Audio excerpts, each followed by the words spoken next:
Assalamualaikum warahmatullahi wabarakatuh.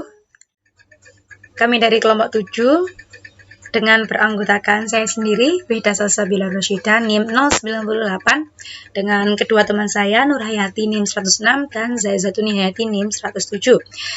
Di sini kami akan mempresentasikan mengenai keterampilan berpikir tingkat dasar. Berpikir adalah suatu proses kognitif atau suatu tindakan mental untuk memperoleh pengetahuan. Jadi, kemampuan berpikir di sini didefinisikan sebagai keterampilan kognitif yang memungkinkan seseorang dalam memahami suatu informasi, memecahkan masalah, menerapkan pengetahuan, merevisi sesuai hasil konstruksi, mengekspresikan konsep, maupun pengambilan keputusan. Dalam berpikir terdapat kebiasaan yang meliputi kebiasaan mensinergikan intelektual dan emosional. Nah, pada mensinergikan intelektual ini dapat dikatakan dengan mensinergikan otak kiri yang terbagi menjadi 4 bagian, yaitu kognitif, eksak, supel, dan sili. Pada otak kiri ini berfungsi dalam berpikir secara rasional, analitis, berurutan linier, dan saintifik. Seperti halnya membaca, bahasa, aspek berhitung, dan lain sebagainya. Oleh karena itu, pada otak kiri ini cenderung berpikir logis, linier, dan rasional. Sedangkan mensinergikan emosional ini dapat dikatakan dengan mensinergikan otak kanan yang terbagi menjadi 3 bagian, yaitu kontrol, understanding, dan sensorial. Pada otak kanan ini akan fokus pada hal-hal yang abstrak dengan imajinatif. Skala rupa, bentuk, dan warna akan diserap baik oleh otak kanan.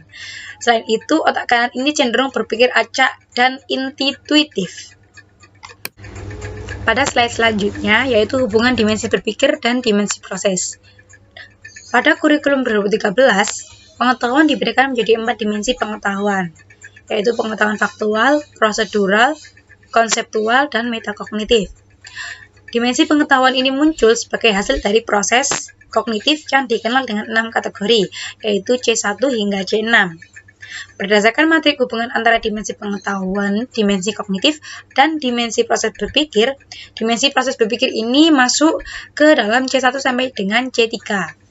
Adapun pengetahuan faktual C1 sampai C3 ini termasuk ke dalam kategori Low Order Thinking Skill atau LOTS, dengan kata lain berpikir tingkat dasar. Nah, pengetahuan faktual ini berisi elemen-elemen dasar yang harus diketahui oleh siswa apabila siswa akan dikenalkan dengan suatu disiplin atau untuk memecahkan masalah apapun. Slide selanjutnya akan dijelaskan oleh teman saya. Poin selanjutnya yang kita bahas yaitu keterampilan berpikir tingkat dasar. Jadi keterampilan berpikir tingkat dasar atau dengan nama lainnya kemampuan berpikir tingkat rendah atau low order thinking skill (LOTS) merupakan suatu kegiatan yang hanya meliputi mengetahui atau memahami sesuatu dan mengingat suatu konsep dasar. Dengan definisi lain bahwa LOTS ini merupakan kemampuan yang hanya menuntut seseorang untuk mengetahui, mengingat, memahami, dan mengaplikasikan suatu rumus ataupun konsep dasar. Nah, berdasarkan dari taksonomi Bloom revisi, di mana kemampuan berpikir tingkat rendah itu umumnya hanya difokuskan pada kemampuan mengingat informasi, mengumpulkan informasi, menjelaskan ulang informasi dengan kata-katanya sendiri. Sehingga dari sini dapat kita simpulkan bahwa keterampilan berpikir tingkat rendah atau LOTS itu merupakan keterampilan berpikir fungsional yang mana informasinya diperoleh melalui mengingat, mengumpulkan, dan mengulang informasi yang sudah didapatkan dengan kata-katanya sendiri. Poin selanjutnya yang kita bahas yaitu mengenai indikator keterampilan berpikir tingkat dasar. Jadi menurut Cantwell tahun 2002 dalam revisi taksonomi Bloom yang termasuk dalam kategori low order thinking skill atau LOTS itu terletak pada tingkatan C1 remembering, C2 understanding, dan C3 applying.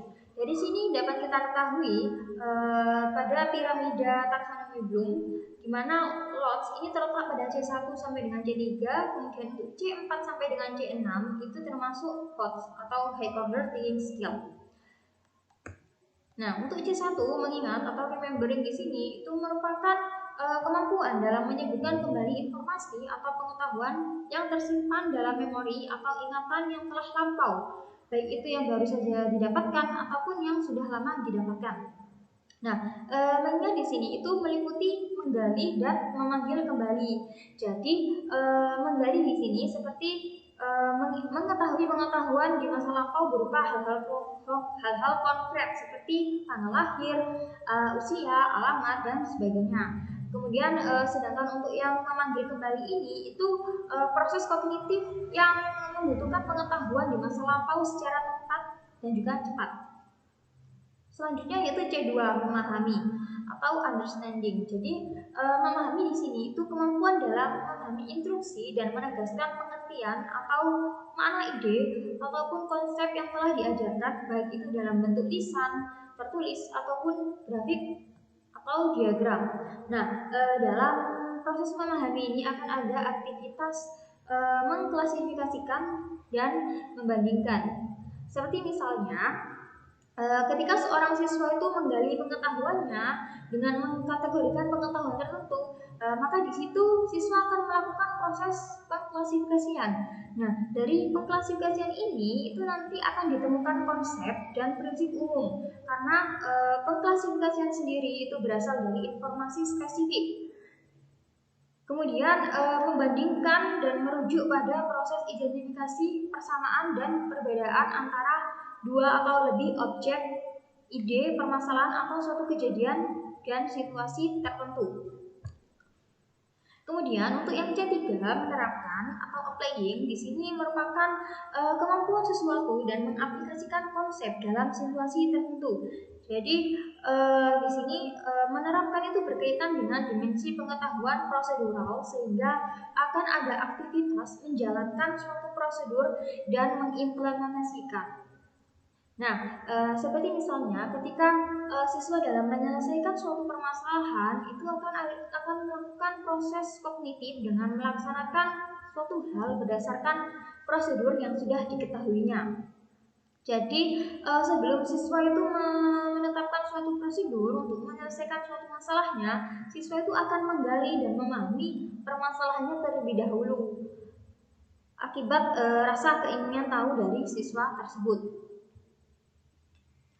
Untuk poin selanjutnya akan dijelaskan oleh teman saya.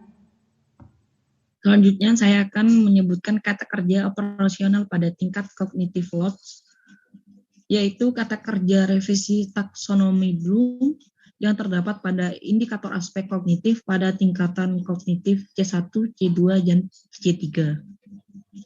Di mana dalam C1 tersendiri terdapat mengetahui, menunjukkan, menghafal, meniru, meninjau, mendenifikasikan, menjelaskan, mengingat, mengenali, menemukan kembali, menyatakan, mengulang, dan menyebutkan. Pada C2 terdapat menerangkan, menjelaskan, mengkategorikan, mencirikan, menyimpulkan, menerjemahkan, menguraikan, mengartikan, menyatakan kembali, menafsirkan, menginterpretasikan, mendeteksi, dan yang terakhir yaitu menganalogikan. Dan pada C3 terdapat menerapkan, mengadaptasi, melaksanakan, menggunakan, memodifikasi, menginterpretasikan, membuktikan, mengoperasikan, menjalankan, mempraktekkan, mengaplikasikan, membangun, serta menggunakan.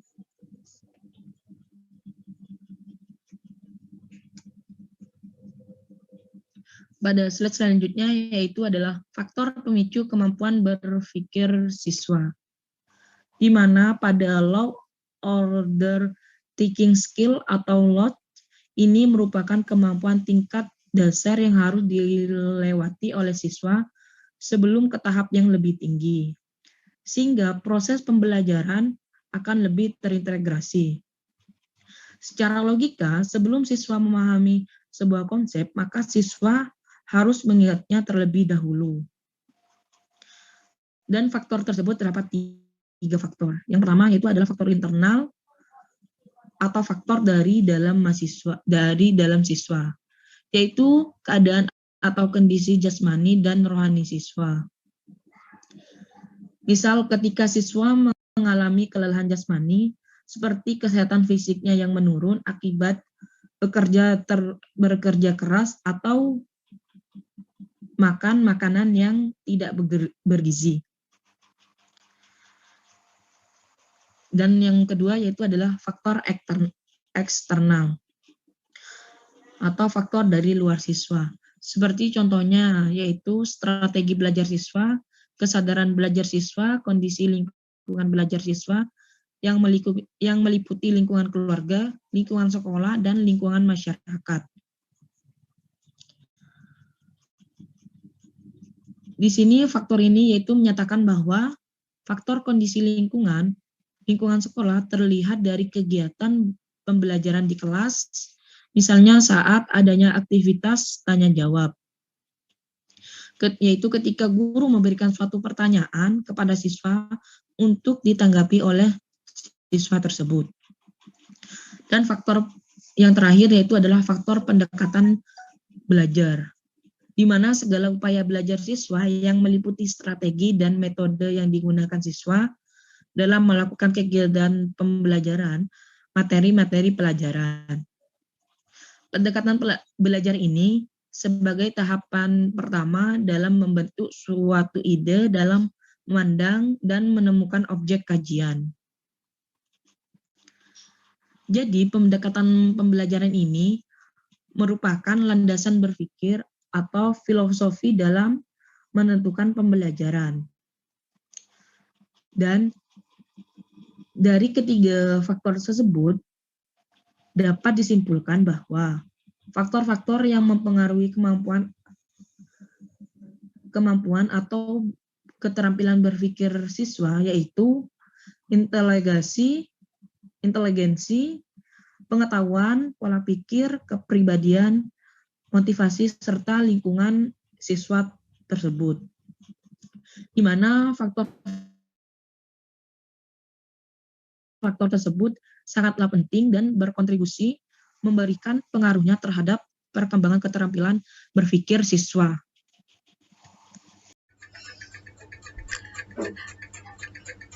Baiklah, pada slide yang terakhir ini yaitu dampak negatif pembelajaran yang terfokuskan pada keterampilan berpikir tingkat dasar.